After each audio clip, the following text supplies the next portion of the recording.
Seja bem-vindo ao Seminário de Teologia e Vida Cristã Palavra da Vida. Você está em mais um curso de teologia cuja proposta é fazer alargar o seu conhecimento na área teológica, um curso descomplicado, contextualizado, provocativo, reflexivo e que faça sentido para a nossa vida cotidiana, porque entendemos que não só a construção conceitual da teologia, respeitando as correntes da teologia construída nesses quase 2000 anos, mas isso só não é suficiente. Nós pretendemos que a partir do entendimento bíblico, dos conceitos esclarecidos, nós possamos reproduzir isso em uma espiritualidade no nosso cotidiano. A gente vai, a não ser que vocês de repente querem retomar algum ponto da aula passada e talvez deixei alguma pontinha solta ou que ficou alguma curiosidade, os que estavam e os que assistiram a aula, né? Se quiserem, bora lá rapidinho, vocês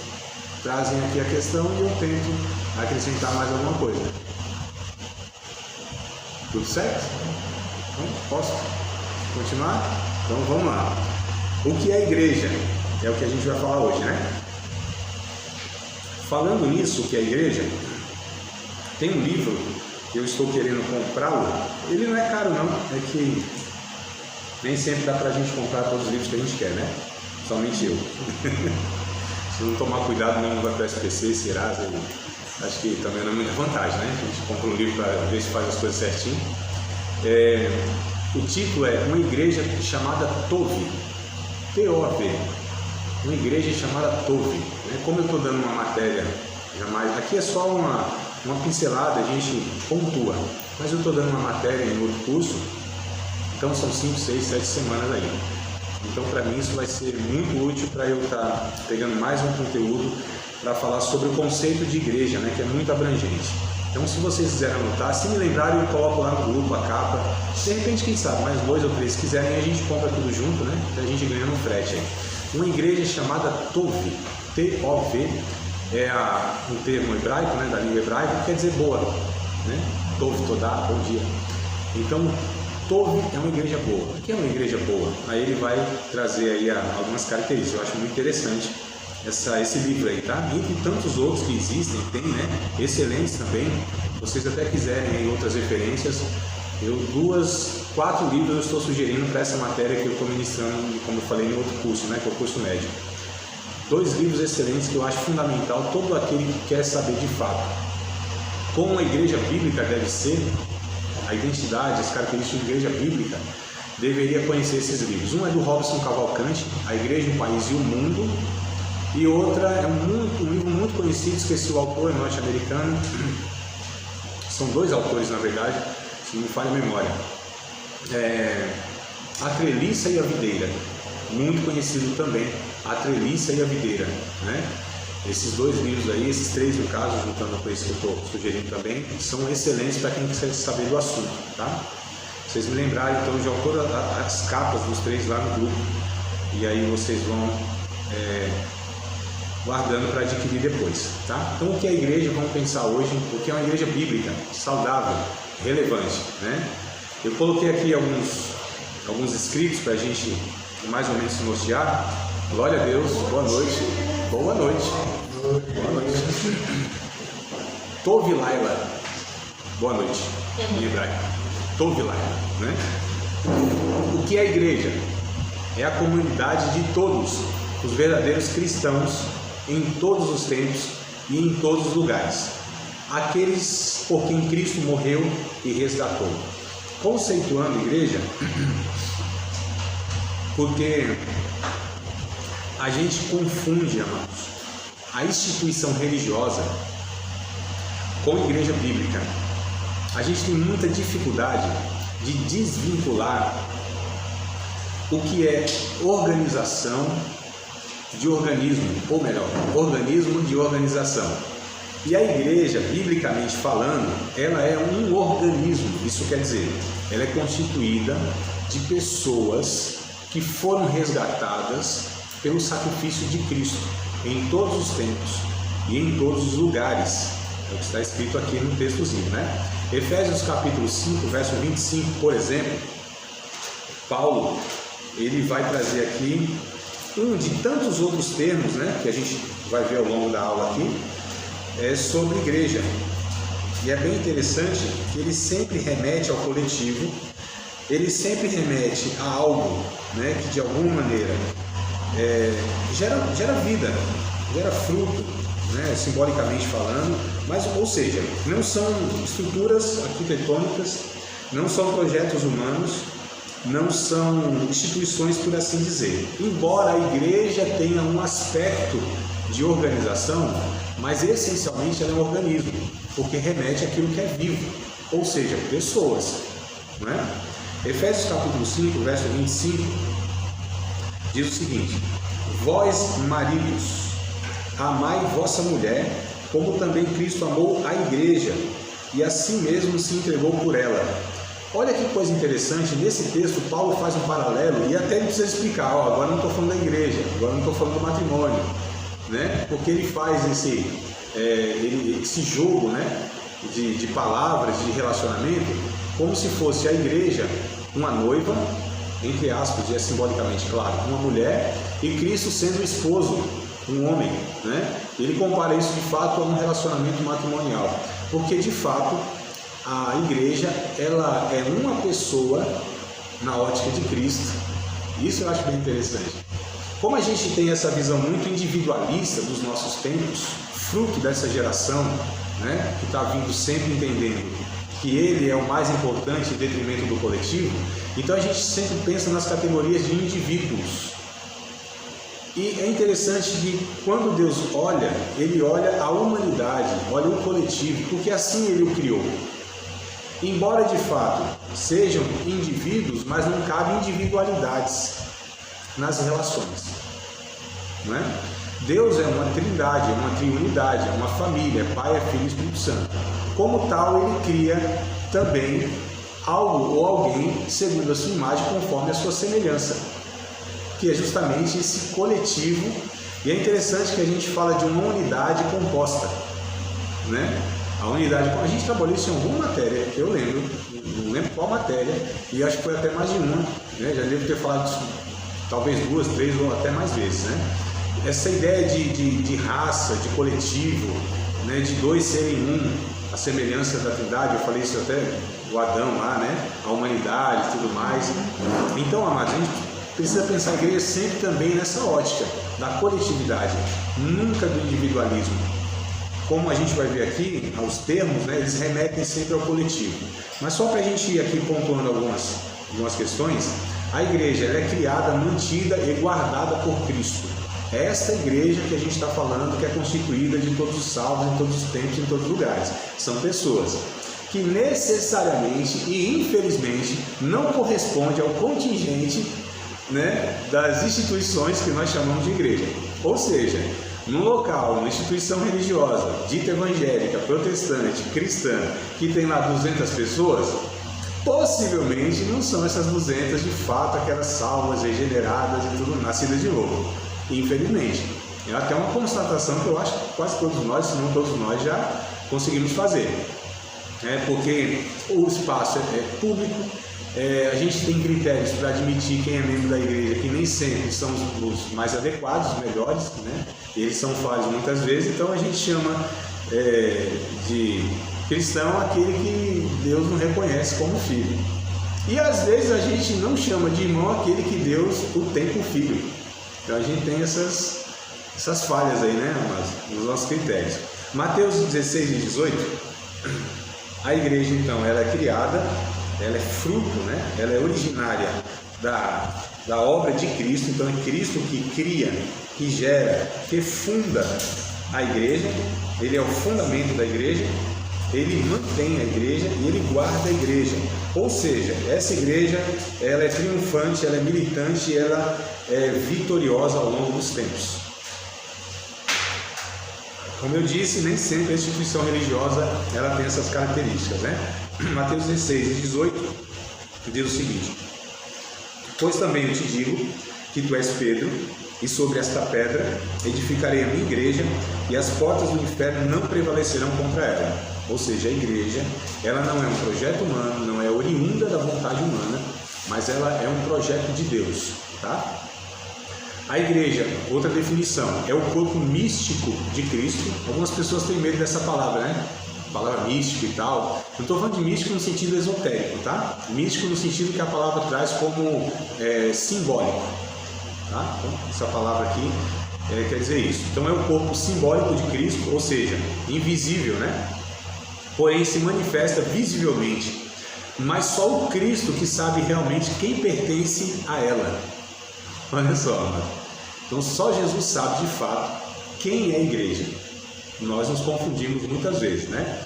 2 Timóteo 2,19, o apóstolo Paulo vai falar algo nessa direção sobre a igreja que é conhecida, e só Deus mesmo pode fazer esse julgamento.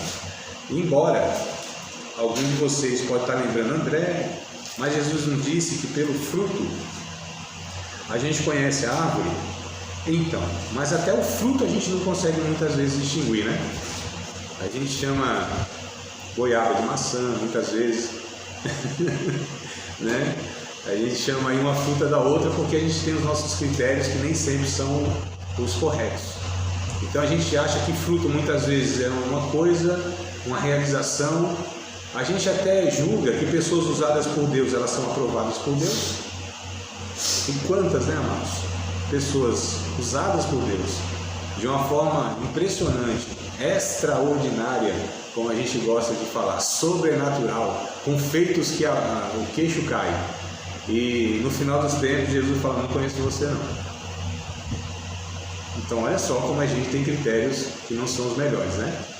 Não conheço vocês. Não é que Jesus não conhece porque ele não conhece, é que ele não reconhece na relação de filho.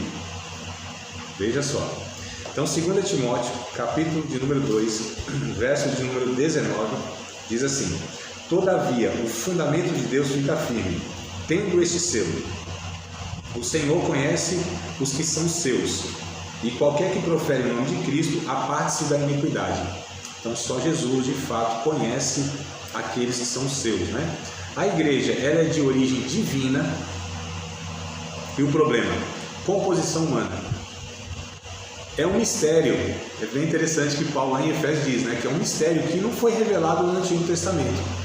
A igreja é um mistério, né? A igreja de fato ela é uma incógnita para os antigos, para os judeus, até para os anjos, né? Foi revelado de alguma maneira assim como um mistério, que os anjos ficaram meio, não sei exatamente como Paulo ele define isso, que ele deixa muito claro, mas assim, é quase que um espetáculo, né? É bem interessante Paulo abordar essas questões. Então ela é de origem divina, mas a composição é humana. É um mistério, é um povo, a igreja é um povo de Deus que a gente chama, né? Ela é um pacto, ou seja, é uma aliança. A igreja é uma aliança com Deus. Ela é una, isso aqui é uma declaração histórica, tá? Mas lá do concílio de Niceia, se não me falha a memória, né? No ano 325 a gente falou isso de história da igreja, né? Então ela é una, ou seja, só existe uma igreja. A gente pensa que tem diversas, né? Mas é uma só. Ela é una, ela é santa, ela é totalmente distinta, ela é separada, ela é consagrada, ela é vocacionada. Então ela é una, é santa, ela é católica. Essa palavra também, alguma outra, um movimento aí usurpou para si, né? Com uma patente, né? Católica. Mas isso quer dizer que é universal. Outra também igreja pegou esse tipo de universal. A gente pode falar que é mundial, né? Mas tem outra igreja que também pegou o nome mundial. Agora que a gente vai inventar o quê? Intergaláctica? Né? Mas ela é católica, ou seja, ela é em todos os lugares, ela não pertence a uma cultura, a uma localidade. Ontem, foi bem interessante, nós estávamos na igreja lá em Vila Velha, e aí o pastor, o pregador, não foi o pastor na hora da ceia lá, se você quer de uma igreja local, aí o Mateus, meu filho, perguntou, mas pai, igreja local? O que é isso? Que igreja local? Da região?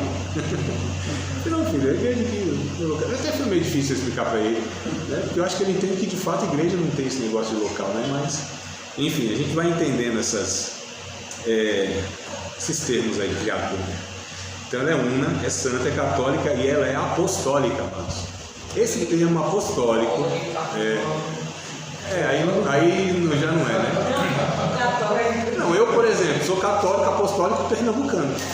Eu não sou romano. Católico, apostólico, Sei não, hein? Vamos ver. Tinha um homem lá na minha rua que ele falava, a gente ia pregar pra lá pra ele. Não, eu sou católico, apostólico, romano. Então, eu já posso falar, eu sou católico, apostólico pernambucano. Nasci no Pernambuco, né? Até essas coisas, né? Eu sou reformado, eu sou pentecostal, isso também a Bíblia. Nada disso. Deus, muito menos, ele, né, intitula. Isso são criações nossas, divisões nossas. Eu acho que isso é mais para nos dividir do que, de fato, para nos unir, né? Então, a gente atrapalha tudo que Deus faz. A gente estraga, põe na nossa mão, tudo é estragado. É impressionante a capacidade, o êxito que a gente tem de estragar tudo que Deus faz. É impressionante. A gente tem uma capacidade assim extraordinária. Então, ela é apostólica. O que quer dizer isso? A igreja ela é fundamentada na doutrina dos apóstolos. São os apóstolos, né, que doutrinaram a igreja. Isso está em Efésios capítulo 2, verso 2. Isso quer dizer que a igreja ela não tem outra fonte de ensino, outro parâmetro de autoridade doutrinal que não seja aquilo que os apóstolos escreveram. Então, por mais que seja um homem de Deus, uma mulher de Deus, um teólogo fantástico na história, ele não tem autoridade alguma de dar parâmetros doutrinários, irmãos. Isso vem dos apóstolos, tá bom? Ela, a igreja, não é o reino de Deus, mas é a expressão desse reino. Ela não é o reino de Deus. A igreja, Deus não se limita a ser Deus da igreja. Deus primeiro é Deus da sua criação, do seu reino. E o reino de Deus é tudo, amados. O reino de Deus compreende tudo que é criado por Deus, está sujeito, sob a sua autoridade, nem sempre reconhecida, né? Mas a autoridade legítima de Deus. Então Deus é conhecido, ou é Deus por direito, melhor dizendo, e Ele é Deus de fato. Ele é Deus de fato para aqueles que entregaram sua vida a Ele. E Deus é Deus por direito porque Ele é bom, simples assim, né? Então, o reino de Deus é uma coisa, a igreja é outra coisa. O reino de Deus inclui a igreja, mas a igreja não é a totalidade do reino de Deus. Ela deve ser expressão desse reino. Ela é a vanguarda desse reino. Ela tem que ser a antecipação e sinal desse mesmo reino. Olha que coisa interessante. Isso, inclusive, é aquele livro lá que eu sugeri aqui do Robson Cavalcante, que vai abordar essas questões aqui. Então, a igreja, ela é a antecipação, é um prato de entrada do reino de Deus. Deve ser uma maquete do reino de Deus. Esse povo que se reúne, não sei como, não sei quando, não sei onde e nem sei que frequência, porque tudo isso também são coisas, escolhas nossas, não quer dizer nem que é certo nem que é errado em si, precisa tudo ser peneirado por aquilo, como eu falei, que os apóstolos, né, e o próprio Jesus nos ensina, principalmente no Novo Testamento, que a igreja é regida doutrinariamente pelo Novo Testamento. O Antigo Testamento, a palavra de Deus, a gente extrai muitos ensinos de lá, ou aliás, todos os ensinos que ele traz para a gente, mas nem sempre, ou quase nunca, é aplicado à igreja de uma forma comportamental, amados. Isso eu acho bem interessante a gente pensar também, tá? Mas ela é uma antecipação desse reino, né? Deve ser esse prato de entrada, deve sinalizar o reino de Deus. Ou seja, deveríamos, como igreja de Deus, um povo que se reúne em algum lugar, como eu disse, num templo, numa casa, ou numa praça, num café, sei lá, né? Hoje tem tantos lugares para se reunir como igreja, que a gente pensa que é só no templo, né? Nessa caixinha nossa, são caixas mesmo, né? Umas coisas feias que a gente constrói, né? Arquitetonicamente, sem beleza, né, Natânia? Sem estética, né? Eu fico vendo essas igrejas católicas, me dá uma inveja santa, não é? A gente vê aquelas belezas da Idade Média, né? Toda aquela... Isso aí era gente... Muito ouro. Sim, não arte, ouro nem tanto, depende muito. Se é no Vaticano eu concordo, aí lá é até a torneira de ouro maciço, né? O Vaticano é um país, né?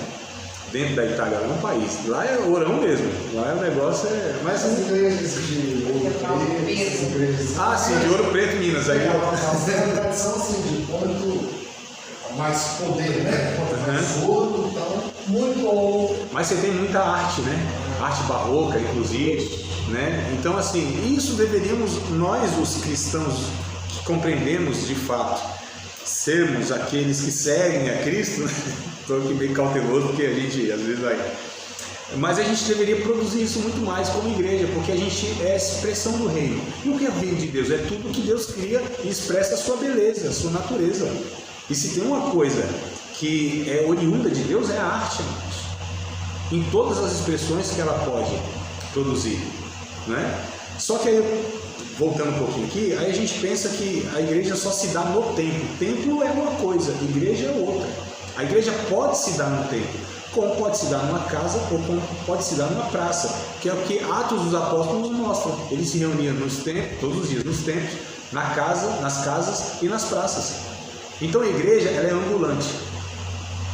A igreja é um povo peregrino. A igreja, ela é andante. É como Abraão, que foi chamado do hebreu, né? Quem era o hebreu? O termo hebreu, Abru, né, no hebraico, é o caminhante, o andante, o peregrino. Andava de tenda em tenda, não tinha raiz em nenhum lugar.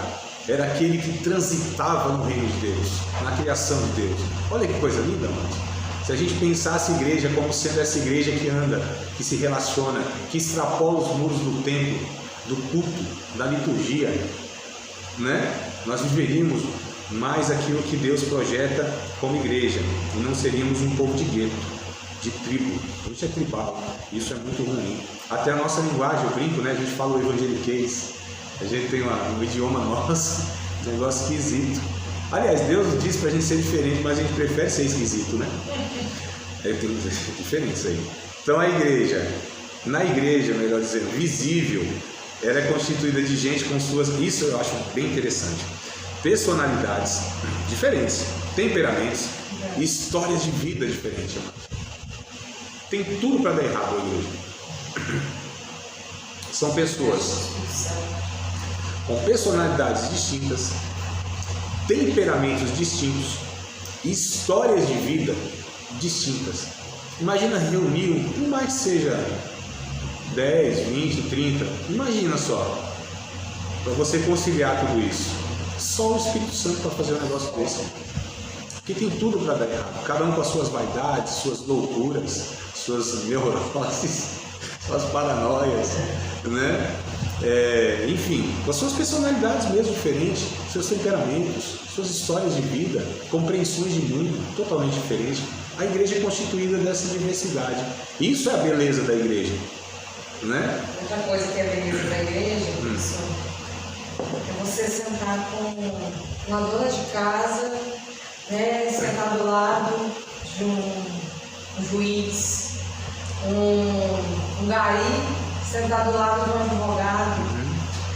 Pessoas com... Socialmente se relacionam, isso é lindo demais. E se consideram iguais, né? Iguais, porque no reino é igual. Isso é fantástico. Essas coisas devem sumir no nosso meio mesmo, né? Nossa. Essas estratificações, essas castas, essas fragmentações que a gente, essas divisões que a gente faz, né? Homem, mulher, servo, livre, judeu, grego, pobre, rico, preto, branco, instruído, ignorante, né? Intelectual e ignorante e tal, nesse sentido acadêmico. Então essas coisas, elas não contam, não devem contar no nosso meio, não devem, mas a igreja essa é uma, né? É uma coisa só, é um corpo de fato.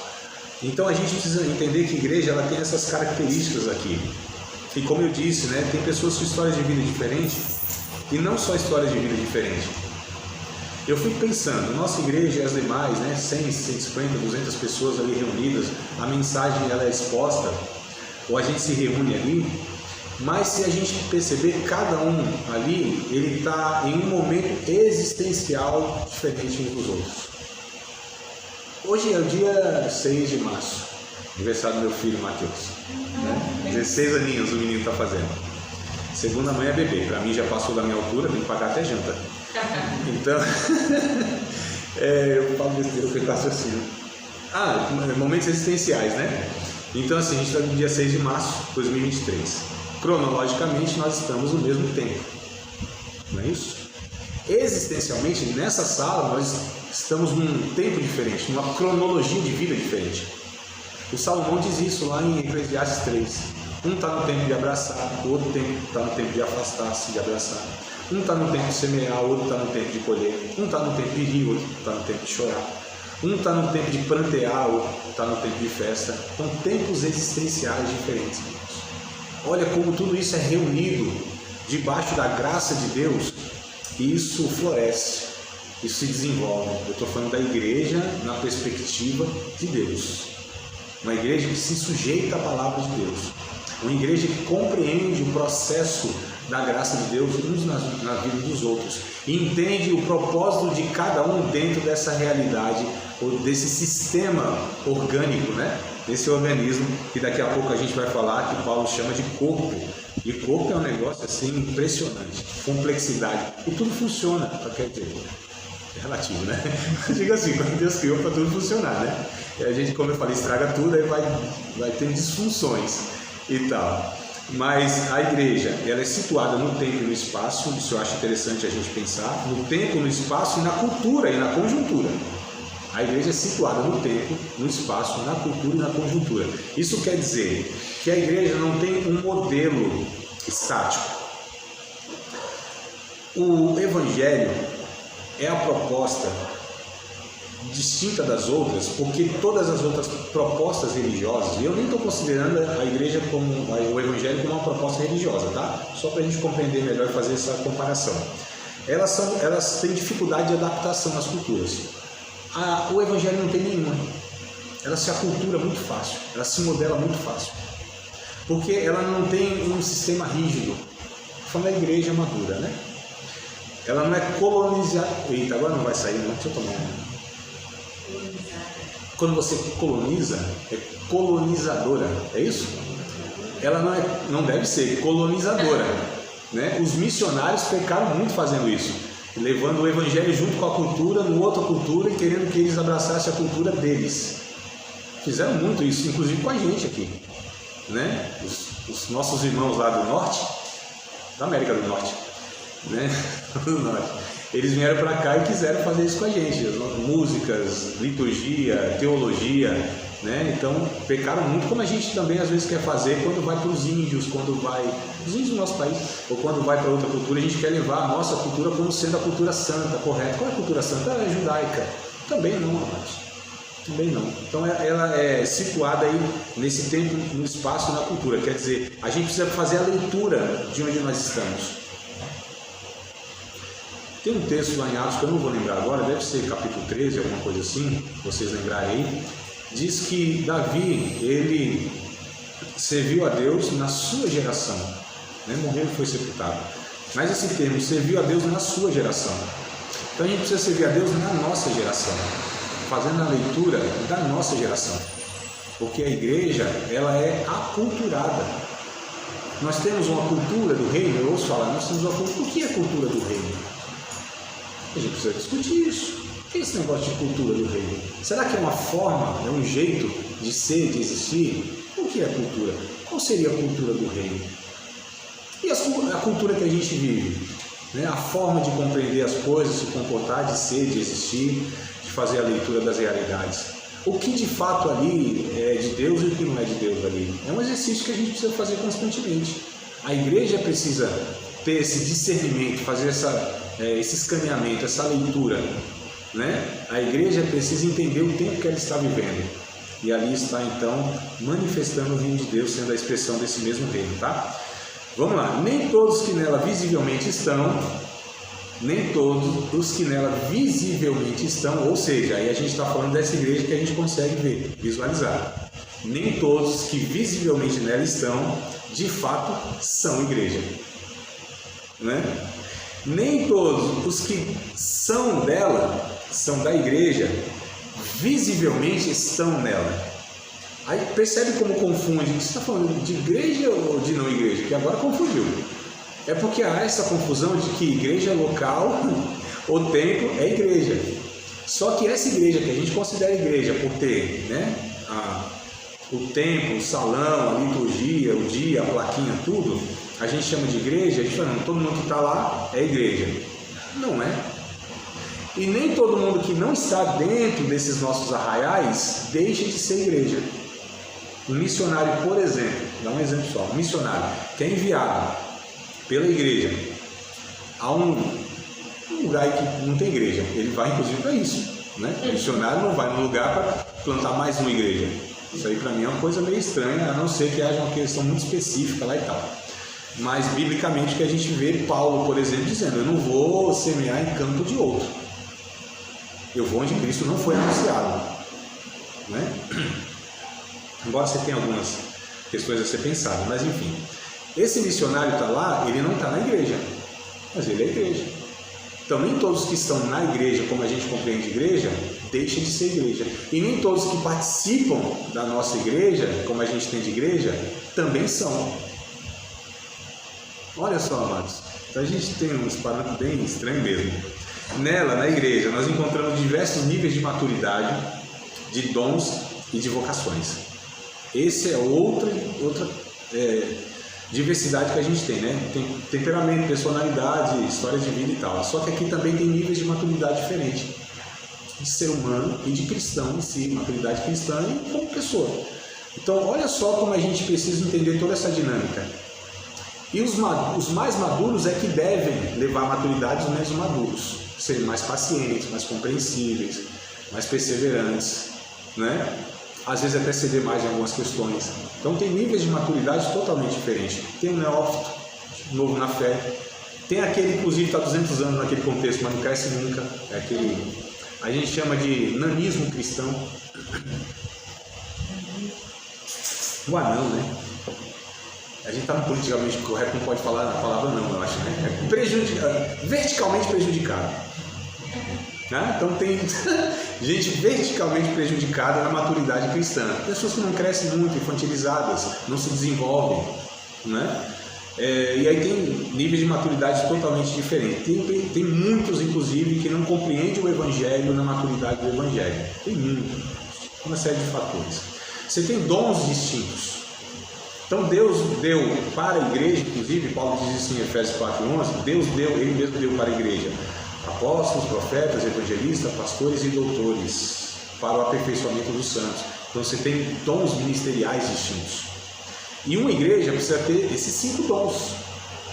Não é que o apóstolo dirige uma igreja, o pastor dirige outra igreja, o evangelista outra igreja.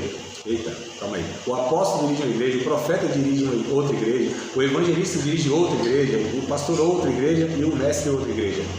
Esses 5 dons é na igreja, precisa ter. E aí você tem os dons espirituais, né? Aqueles que Paulo lista lá como os nobres e tal, e tem outros tantos lá que a gente não destaca muito, mas são dons também, como de misericórdia, hospitalidade, administração, presidência e outras coisas mais. Então, dons distintos, ou seja, cada um tem a sua função nesse corpo, como os membros de um corpo têm funções distintas e não são menos importantes porque têm diferentes funções. Então, a gente não pode também estar medindo qual é mais ou menos importante. E Paulo diz isso em 1 aos Coríntios capítulo 12, a partir do verso 12, né? Eu não sou do corpo porque eu não sou olho, eu sou orelha. Paulo diz, mas não será por isso do corpo? Eu não sou nariz, eu sou pé. Mas não será por isso do corpo? Imagina se todo o corpo fosse olho. Dá para visualizar? Coisa horrível. Um corpo cheio de olhos, só os olhos. Esteticamente seria assustador, né? E só serviria para ver. Não teria as outras funções. Então é por isso que Paulo usa, né, essa metáfora do corpo, porque expressa essa diversidade, funcionalidade, necessidade. Todos são importantes para um funcionamento de todos, aliás, né? Então você tem dons diferentes e vocações diferentes. Tem pessoas que querem que a outra faça o que ela faz, na intensidade que ela faz, do jeito que ela faz, pense como ela pensa. Não dá, mas para a gente impor a nossa fé individual nos outros irmãos. Não tem como. Nós tem que fazer assim, tem que fazer assado, porque eu faço assim, faço assado, mas eu não sou você, graças a Deus por isso, nem você sou eu. E graças a Deus por isso. Não. Então a gente precisa entender essas questões, senão a gente quer impor sobre as outras pessoas a nossa experiência de fé, a nossa intensidade de fé. E a intensidade que eu digo, às vezes, é para baixo ou é para cima. Faz. Quem é o parâmetro disso para a gente medir? Deus estabelece isso. Jesus disse, me dá fruto a 30, a 60 e a 100. e todos frutificam, está tudo certo. Não é na intensidade, não é da forma que faz, como faz. O importante é frutificar. Né? Então a gente não pode estar levando também esses parâmetros aí para a nossa convivência de igreja, mas a gente precisa entender a peculiaridade de cada um, a história de cada um. Se a gente vive pela utilidade, né? Utilitarismo, é útil porque está fazendo isso aqui que foi imposto, de repente pelo coletivo maior. Isso a gente está fazendo, sabe o quê? A gente está ofendendo meu Deus, como que é? Não é a peculiaridade, a característica única daquela pessoa. E a gente quer que ela se molde ao coletivo, no sentido que faça da mesma forma que a gente faz. Isso se dá na liturgia, na adoração. Às vezes tem uns que pensam, se não adorar desse jeitinho aqui, não está adorando não. Né? É frio, assim. Aí o outro é mais extravagante e fala, não precisa tudo isso aí também não. Então a gente, amados, isso é muito pessoal, isso é muito, né? Então a gente precisa tomar muito cuidado para não querer colocar um parâmetro em todos, como se fosse todos uma única, um soldadinho de chumbo, sabe que é todo mundo igualzinho? Não é assim, amados. E graças a Deus que não é assim. A gente não faz isso só na igreja não, a gente faz isso em casa, por exemplo, no matrimônio, com os filhos. Né? Então, tipo assim, com os filhos, por exemplo, a gente quer fazer com que eles tenham o mesmo gosto, o mesmo paladar que a gente tem. A gente não respeita. É claro que no começo a gente precisa forçar eles a comer algumas coisas que eles não querem mesmo, mas a gente precisa entender, né? Que eles têm também um paladar, o gosto. A gente quer fazer isso no cônjuge, quer que o cônjuge seja exatamente como adore, tenha a mesma fé, ore como a gente e tal, e tenha a mesma intensidade. Não, mas cada um tem lá a sua questão individual. A gente quer que o outro se molde a nós. Eu brinco falando, mas é uma verdade, brincadeira, mas é verdade. Freud diz sobre isso, né? A gente faz brincadeira, mas o fundo é verdade, porque a gente não tem coragem de falar assim e tal. Então vamos falar sem ser brincadeira mesmo, tá? A gente quer que o outro seja igual a nós. Mas eu fico pensando, o que nos atraiu aquela pessoa foi aquilo que ela tinha e a gente não tinha. Né? E, nossa, admirado porque você não tem, ela é diferente. Aí quando casa, quer que a gente... A humanidade, o mundo não merece outro de nós, amigos. Deus me livre. Então não queira mudar ninguém a você. A igreja não pode ser essa forma onde a gente quer que todo mundo se enquadre nela. A gente precisa viver com essa beleza da diversidade. Quer um negócio interessante que está escrito lá? Eu não sei se eu falei com vocês a semana passada isso. Está até correndo aí nas redes sociais, né? Ainda bem que o povo está tendo acesso a algumas coisas boas da teologia. Mas lá em Gênesis, por exemplo, quando Deus diz assim para o homem, vou fazer para você uma ajudadora que lhe seja idônea, né? O original lá está escrito assim, vou fazer para você, o homem, uma opositora. Olha só, em relação ao homem, a mulher é uma opositora, mas isso não é uma carta para a mulher discordar de tudo do marido assim, não, por capricho. Não é essa a ideia. Mas é para que essa mulher se oponha à loucura da soberba do homem, o ímpeto do homem. Então essa oposição, mas é que traz o equilíbrio. Né? Olha que coisa boa. Então se todo mundo gostasse só de uma coisa, que monótono que ia ser. Se todo mundo gostasse do forrozinho dos pentecostais, não tem problema, né? Mas o rock teve problema 2 décadas atrás. E quantos jovens nossos foram massacrados? Eu estava nessa ocasião e a minha briga foi com os irmãos lá, os pastores e na época até com os alunos também. Qual é o ritmo que Deus gosta? Aí alguns disseram assim, não, o rock não pode ser, porque o pai do rock é o outro. Eu falei, não é não. Não é não. Eu falei assim, mas então Deus é nordestino, porque ele gosta de um forrozinho, né? Porque o fogo desce aqui quando o forró é tocado, só falta o acordeon, né? O pandeirinho a gente já tinha, o triângulozinho e tal. Então Deus é nordestino. Será que Deus é o que gosta do reggae? Não pode ser, né? Bob Marley, não vai dar certo na igreja. Aí eu fui trabalhar essas questões, mas são coisas nossas, são gostos nossos. E a gente quer projetar isso em Deus. Então a igreja não é um povo que é segundo a nossa imagem, conforme a nossa semelhança cultural de gostos pessoais. Ela deve ser a expressão da semelhança e conforme a imagem de Deus, que é o corpo de Cristo. Então a gente precisa retrabalhar todas essas questões para a gente não confundir os nossos gostos com a vontade de Deus. E a gente pega Deus para legitimar o que a gente quer. Deus me disse assim, a vontade de Deus é essa. Eu falo, nossa, você precisa ser muito assim afinado com Jeová para ter toda essa convicção, né? E no céu é bem possível que Deus disse, tudo que você falou lá que era meu Deus, eu não gosto aqui não, isso aí podia até fazer, mas não é meu gosto não. Então é liberdade para vocês decidirem, mas você falar que é meu gosto, não é não. Vocês têm um mau gosto aqui. É verdade, mano. Então a gente encontra nela, né, na igreja, diversos níveis de maturidade, dons e vocações. A igreja é essencialmente missionária. O que eu quero dizer com isso? É que ela tem uma missão. E a missão não é só a missão como a gente tem de levar o evangelho dos povos não alcançados. Ela tem uma missão, inclusive no seu contexto, que ela já está plantada. Tá certo? Aleluia. O anjo. Foi o anjo.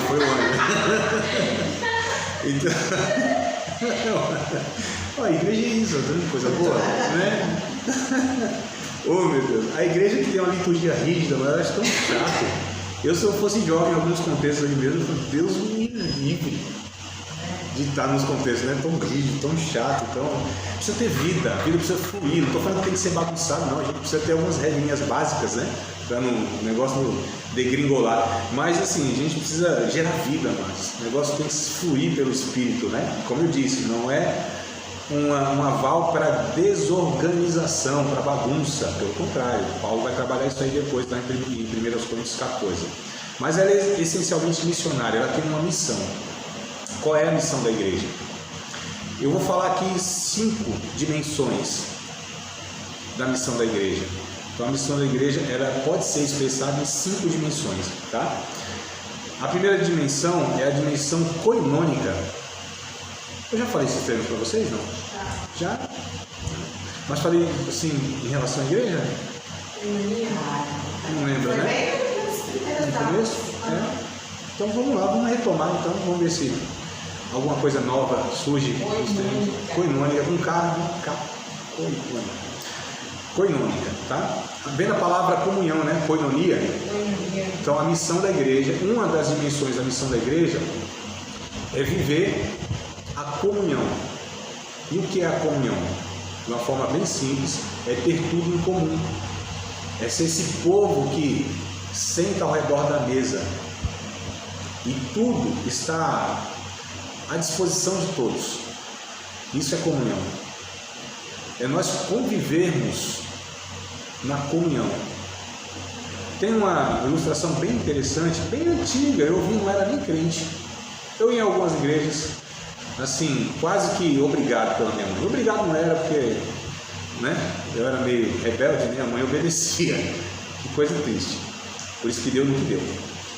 E aí eu me lembro numa igreja que eu estava, inclusive na igreja que fui pregar semana passada, igreja batista lá, desse testemunho lá, né? Às vezes a gente quer dar um testemunho e se arrepende no meio do testemunho. Já aconteceu isso com vocês, né? E na igreja lá eu falei, irmãos, vocês não sabem o que significa estar para mim nessa igreja, né? Nunca tinha pregado lá, primeira vez. E só que minha mãe frequentava lá de 92, 93, alguma coisa assim, 94, não lembro muito bem. 94 para frente. E eu falei, irmãos, eu fui nos retiros, né, que vocês iam aqui e tal, no Hotel Fazenda, assim, assado, né? Eu falei, nem deve ter quase ninguém daquele tempo, né? Porque, não sei se alguém lembra e tal, um monte levantou a mão, eu falei, tá, lascou. E agora que eu comecei a contar?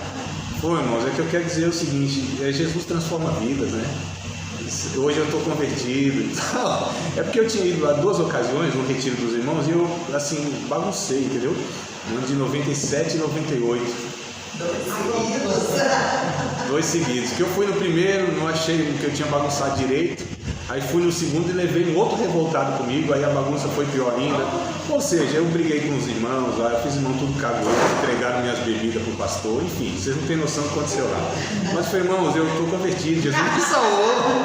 Eles não vieram conversar comigo. Eu lembro de você, eu lembro de você. Eu falei, rapaz, vocês não dão memória boa, né? Vou falar besteira, na comunhão.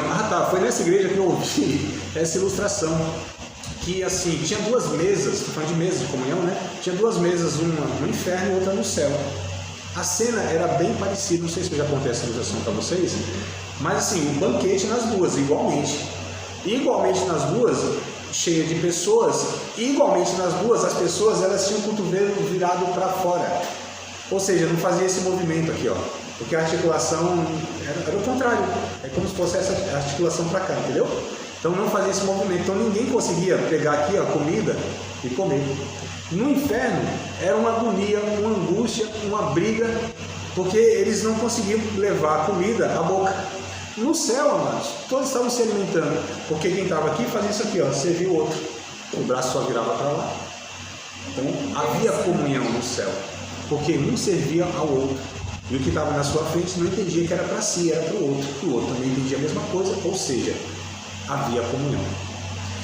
O texto de Atos, capítulo 2, diz isso: os irmãos, todos aqueles que estavam lá reunidos, tinham tudo em comum. E tudo que eles tinham, entendiam que não era para si próprio, e sim para os outros. É por isso que havia comunhão. Que eles partilhavam não só alimento, mas partilhavam a vida no cotidiano. Porque eles estavam juntos, de casa em casa, comendo com singeleza no coração.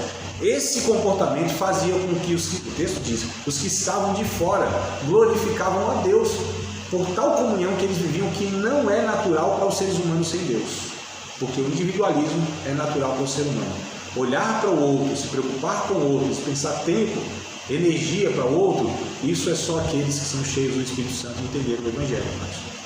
E o resto são religiosos que se preocupam consigo mesmo. Paulo disse isso numa expressão de maior comunhão do cristianismo, que é a ceia, dizendo: eu não louvo vocês, não há virtude em vocês, de mim vocês não vão ouvir nenhum elogio, porque quando vocês se reúnem para pior e não é para melhor, porque cada um come a sua própria ceia, não discernindo o corpo do Senhor. É por isso que há entre vós muitos fracos, doentes e muitos que dormem, porque vocês não fazem essa leitura de comunhão. Vocês são carnais, meninos em Cristo, cada um se preocupa com o seu próprio umbigo. Chega na ceia, vai fazer a avaliação, se 30 dias está bem com Deus, vai tomar ceia. Né? Então a igreja, ela é koinônica, a missão dela é promover a koinonia. Ela é didática, outra dimensão. Uma igreja bíblica, ela precisa ser didática, ela precisa ensinar. Libras, ensinar. Precisa ensinar, irmãos. Precisa ser discipuladora. Precisa ter proposta pedagógica.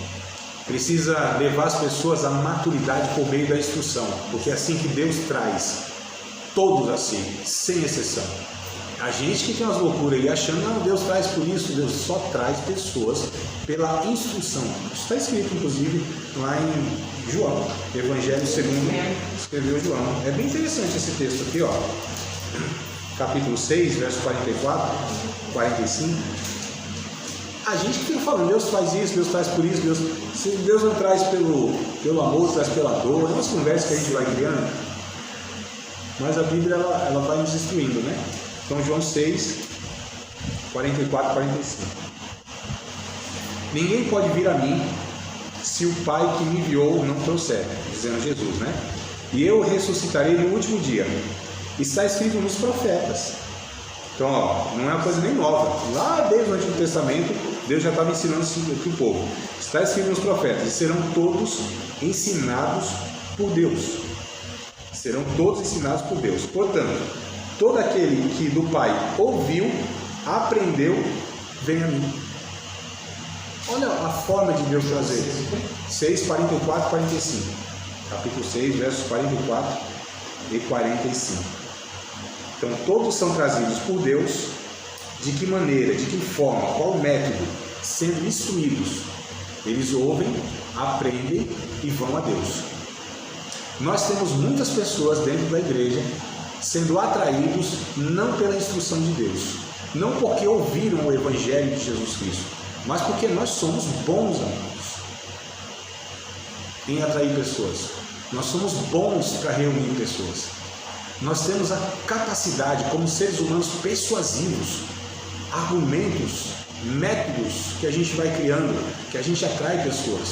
A pergunta é: essas pessoas estão vindo pelo método de Deus? Estão ouvindo o Evangelho de Cristo? Estão aprendendo de fato de Cristo? Estão indo a Cristo? Ou somos nós que temos aglomerado um bando de gente no caso 70 milhões aproximadamente, as nossas igrejas estão cheias, muitas vezes, de pessoas vazias de Deus, do seu entendimento, da relação e do conhecimento de Deus de fato, né? Então ela é didática, precisa ser didática. Ela é diaconal, então a missão da igreja ela é diaconal, ou seja, ela serve. Nós precisamos ensinar o serviço uns aos outros. Isso é muito interessante que a irmã Marília, ela falou aqui, né? Essa diversidade que a gente tem, socialmente, é estratificado que um serve o outro. Então, Luiz é do lugar dele, então, mas olha como essas coisas elas são irrelevantes, essas estratificações sociais, essas hierarquias sociais. Porque Jesus perguntou assim, me fala aí, como que a sociedade vive aí? Como que os gentios vivem? Aí os discípulos responderam assim, os menores servem os maiores. Isso que Jesus ouviu essa resposta. E aí Jesus disse, então, mas entre vocês não vai ser assim. É simples assim, entre vocês não vai ser assim. Mesmo porque no reino do meu Pai, a hierarquia é invertida. O que pensa ser maior, serve o menor. Aí Jesus faz outra pergunta na mesma direção. Quem é maior? Quem está à mesa ou quem serve? Aí eles pensaram assim, quem está à mesa é maior, porque é servido. Aí Jesus diz, então, eu entre vocês sou aquele que serve. O termo lá, amados, Jesus disse, eu sou o diáconos. Olha só, eu sou o garçom entre vocês. Amados, então aqui Jesus nos ensina, a gente precisa ser serviçais, né? A gente precisa ser diaconal. A igreja precisa ser, uma das dimensões é querigmática, com K também, tá? Querigmática, vem da palavra querigma, né? Anúncio, queriço. Marcos 1,14, por exemplo, veio Jesus pregando o reino de Deus, né? Queriço, ele vem anunciando. Então nós precisamos anunciar o Evangelho, falar das boas novas. Então a gente precisa pregar, amados, dentro e fora desse contexto nosso aqui. Engraçado que esse aqui é diferente do didático, né? Ah, sim, anunciar e ensinar. Porque um segue o outro, né? Ou seja, aqui não está numa ordem, não é uma ordem, como fala, meu Deus do céu? Essa ordem mesmo, né, de prioridades, não, de sequencial, melhor dizendo. A gente anuncia o Evangelho. A pessoa ouviu o Evangelho, aceitou o Evangelho, nasceu de novo. Foi salva. Isso aqui não é o tudo, mano. Salvação não é tudo. Entenda a salvação nesse sentido que eu estou dizendo. Que a pessoa foi lá, foi resgatada, arrancada abruptamente da escravidão do pecado que ela vivia. Né? Ela foi salva. Só que a salvação não para por aqui. Não é isso o tudo da salvação, o todo. Segue-se um processo que nós chamamos de santificação, de discipulado. Que na grande maioria das vezes as nossas igrejas, elas anunciam o Evangelho, a pessoa é salva e vai que vai ter um também. Caminhando eu vou para Canaã, se você não vai, não me peça aí. Não canta esse negócio, né? Então, se você não vai, não me peça aí. Como assim se você não vai, não me peça aí? Pô, a gente vai junto. Se somos um corpo, uma família, que senso é esse de, a salvação é individual, nesse sentido que eu vou, se você não está indo, o problema é seu, não. A gente não pode ter esse pensamento, isso não é pensamento de quem participa da igreja de Cristo, não é? Então, anuncia-se o Evangelho e discipula, leva essa pessoa à maturidade. Volto a repetir, a maioria das nossas igrejas não leva em consideração a importância de estar, porque muitas vezes ela é pastoreada por um evangelista, a mente e o coração de um evangelista. Lembra que eu falei para vocês? Às vezes o evangelista é quem dirige a igreja. Uma igreja que ela é pastoreada por um evangelista, ela é como uma rodoviária, né? Entra e sai pessoas toda hora. Ela é como eu não sei se é pântano, que ela tem uma extensão grande, mas nenhuma profundidade. Sabe? Ela enche, grande, muita atividade, mas as pessoas não têm amadurecimento. É evangelista. Ele tem o dom de ganhar pessoas para Cristo, de estar juntando essas pessoas, de aglomerar essas pessoas, né? De juntar multidões, de fazer o movimento que as coisas acontecem. É evangelista. Agora precisa ter um pastor. cuide, que se envolva na vida. Esse pastor precisa ensinar. Então também precisa ter uma característica de um mestre, embora o mestre é uma pessoa distinta, mas ambos se confundem aí. Porque quem ensina pastoreia, quem pastoreia ensina, deve ensinar, e quem ensina deve pastorear de alguma maneira. Então vocês percebam como esses dons, eles se completam, né? São necessários.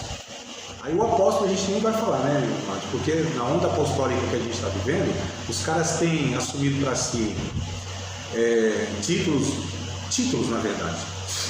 Isso, título. Só título. Porque o apóstolo bíblico é um missionário, na verdade.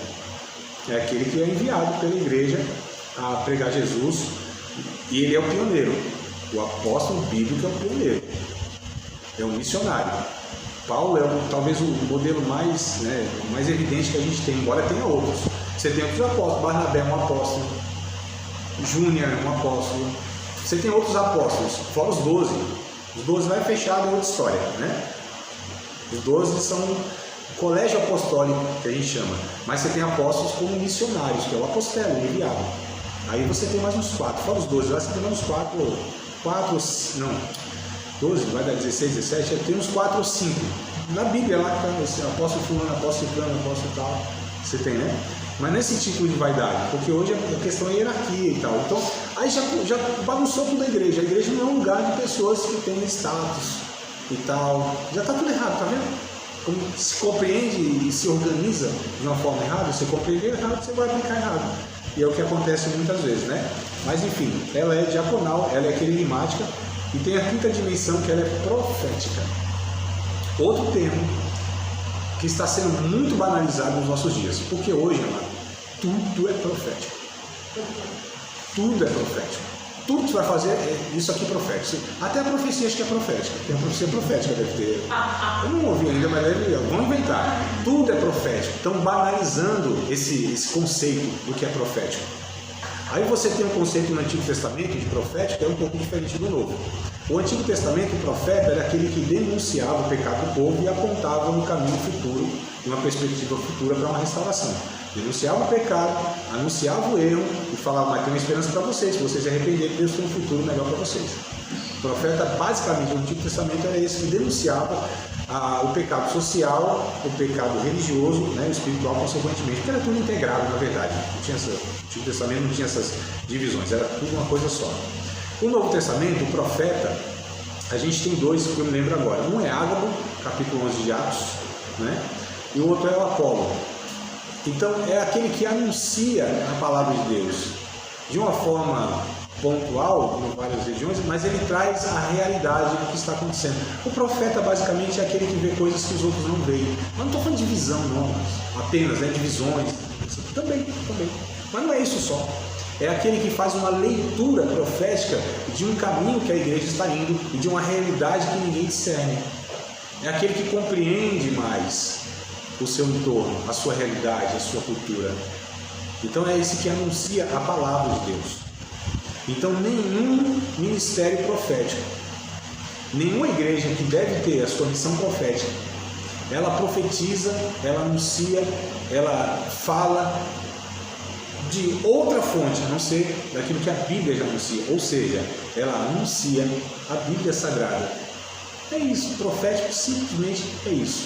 Então, estão banalizando hoje muito, mas tanto a questão do apostolado quanto a questão do profético. Tudo é profético. Oh, meu Deus. Enfim, né? Outras descrições da igreja, que eu queria, de igreja, né? São grupos na história que se organizam em casas pequenas e grandes, igreja da cidade, como também conhecida por Igreja Universal. Então, amados, eu não vou falar não porque não vai dar tempo, vou só deixar uns minutinhos, se vocês quiserem comentar, fazer alguma pergunta, enfim, tá? Senão eu vou começar aqui um ponto, não consigo dar continuidade, acho que vai ficar meio estranho aqui, né? Uma coisa meio quebrada, para a gente voltar na próxima semana, 7 dias, o que aconteceu na vida de vocês e na minha, a gente vai perder toda essa informação agora. Então não vou falar não. Só concluindo aqui. Então, as igrejas, né, biblicamente, que a gente vê, elas são grupos ao longo da história, elas se organizavam em casas pequenas ou grandes, tanto faz, igrejas da cidade, né? Então, a igreja que está em Filipos, a igreja que está em Tessalônica, lá em Corinto, em Roma e tal, em Tessalônica, né? Em Colossos, e era conhecida como essa igreja universal, única mesmo, não tinha essas divisões que nós criamos, que eu as vejo como prejudiciais por aquilo que a gente propõe. Talvez se nós nos organizássemos com essas divisões, mas que elas fossem benéficas no sentido de expressar, porque nenhuma igreja local, nenhum povo, consegue expressar todo o Evangelho de Cristo, não tem como. O Evangelho, ele é muito, ele é um leão, né? Jesus, ele não é domesticado, ele não pode ser domado, não pode ser colocado numa jaula, ele é indomável, não cabe em um quintal, seu instinto não permite isso, sua natureza não permite isso. Então o Evangelho não tem como um povo, de uma igreja local, de um ministério, que seja ainda que tenha muitas filiais, tem a matriz e tem a filial, né? É assim. Sede. Tem tudo isso aí, né?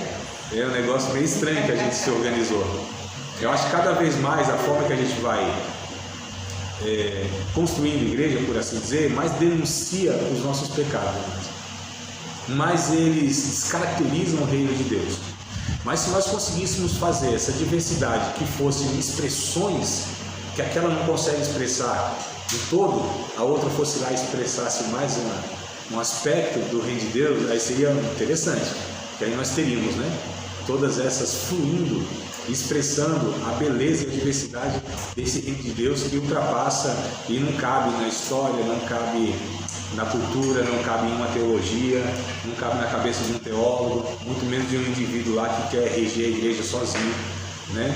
Seja um bom pastor, seja um bom teólogo, não dá conta mais, porque a igreja ela é constituída dessa, Deus fala de diversas formas por esses diversos ministérios e pessoas. A igreja em si, como o povo e o corpo, precisa também ter voz ativa, e não só alguns poucos que a gente dá um microfone na mão. Eu acho interessante uma diretoria de uma igreja local, que ela tem diversidades ali, né? Não só tem líderes, mas tem a diversidade. E eu acho interessante também quando a gente ouve Deus, não só por meio dos líderes da igreja, mas por meio daqueles que não são, que são os liderados. A gente precisa ter essa sintonia fina de entender que Deus fala por todos. Não estou falando que não há ministérios que Deus dê à igreja para dar rumos doutrinários, etc. e tal. Não é isso. Eu só estou dizendo, amados, que o Espírito Santo ele quer ser derramado e quer fluir através de tudo e de todos. E isso não desconsidera essa liderança funcional que é estabelecida também por Deus, nesse povo que se reúne mais especificamente, né? Só que a gente precisa entender que a dinâmica ela extrapola aquilo que a gente propõe, que é sempre exército, porque a gente gosta desse negócio, né, no nosso controle. Só que a igreja é constituída de salvos, e os salvos, como diz Jesus lá em João 3, são como vento. Vocês já leram esse texto? São como palha ou vento? Vento. A palha é outra história. Vamos ler o texto do capítulo 3? Vamos lá? Vamos lá, porque assim, eu já ouvi e eu ouço, né? Vento vai aonde? Isso. É porque alguns interpretam de uma forma equivocada esse texto. Verso 8, capítulo 3, verso 8. João? Exato. Evangelho segundo escreveu João Marcos. Não, é João só. João Marcos é outro. Joãozinho. Lá em São Paulo, na Zona Leste, ele é chamado de João. O Evangelho segundo escreveu João, capítulo 3, verso 8. O vento assopra onde quer, e ouves a sua voz, mas não sabes de onde vem, nem para onde vai. Assim é todo aquele que é nascido do Espírito. A figura do vento aqui não é o Espírito Santo, amados, como alguns querem interpretar. O vento não representa o Espírito Santo. Observem, notem o texto e a expressão. Não sabe, quem é nascido de novo, né? O vento sopra onde quer e ouve a sua voz, mas não sabe de onde vem nem para onde vai.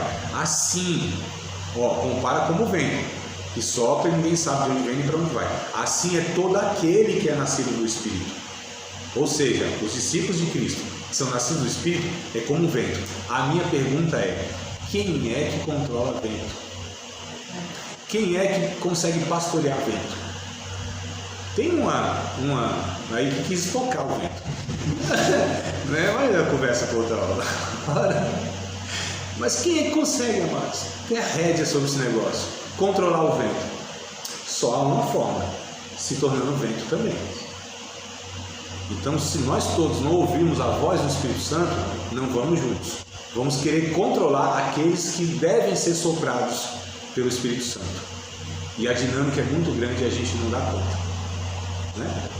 Vocês querem comentar alguma coisa a respeito do conteúdo? Vou participar de mais uma aula de um dos nossos cursos, Seminário de Teologia, Vida Cristã, Palavra da Vida. Espero que tenha te abençoado, não só alargado o seu conhecimento teológico, mas que tenha também atingido o teu coração para que você possa a cada dia mais reproduzir a vida de Deus nas suas relações cotidianas. Se você ainda não é aluno oficial de um dos nossos cursos, se inscreva aqui no contato que vai aparecer do WhatsApp. Também nos siga nas redes sociais, se inscreva no nosso canal, compartilhe à vontade e Deus